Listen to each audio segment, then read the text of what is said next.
برقع خان ابتدائی زندگی برقع خان جوجی خان چنگیز خان کے سب سے بڑے بیٹے تھے۔ اس طرح وہ براہ راست چنگیز خان کے پوتے تھے۔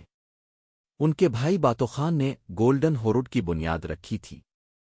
اقتدار باتو خان کی وفات کے بعد 1257 میں برقع خان گولڈن ہورڈ کے حکمران بنے۔ ان کا دارالحکومت وولگا دریا کے کنارے موجود شہر سیرائے تھا۔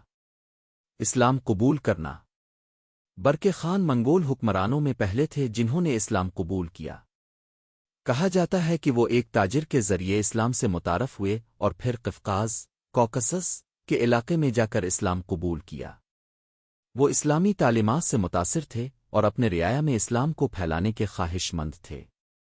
سیاسی اقدامات برقع خان نے الخانی سلطنت ہلاکو خان کی حکومت کے خلاف سخت موقف اختیار کیا کیونکہ ہلاکو نے بغداد پر حملہ کر کے 1258 میں خلافت عباسیہ کو ختم کیا تھا۔ انہوں نے مصر کے مملوک سلطان بیبرس سے اتحاد کیا تاکہ ہلاکو خان کے خلاف طاقتور محاذ بنایا جا سکے۔ ان کی پالیسی نے اسلامی دنیا کو منگولوں کے اندر بھی ایک نیا سہارا دیا۔ اہمیت برقع خان کی سب سے بڑی اہمیت یہ ہے کہ انہوں نے منگول سلطنت کے ایک بڑے حصے کو اسلام سے روشناس کرایا۔ ان کے بعد گولڈن ہورڈ میں اسلام بتدریج مرکزی مذہب بنتا گیا۔ ان کی حکمت عملی نے مملوک سلطنت اور سنہری اردو کو قریب کر دیا، جس کے نتیجے میں منگول سلطنت کے اندر تقسیم بھی تیز ہوئی۔ وفات برقع خان 1266 میں وفات پا گئے۔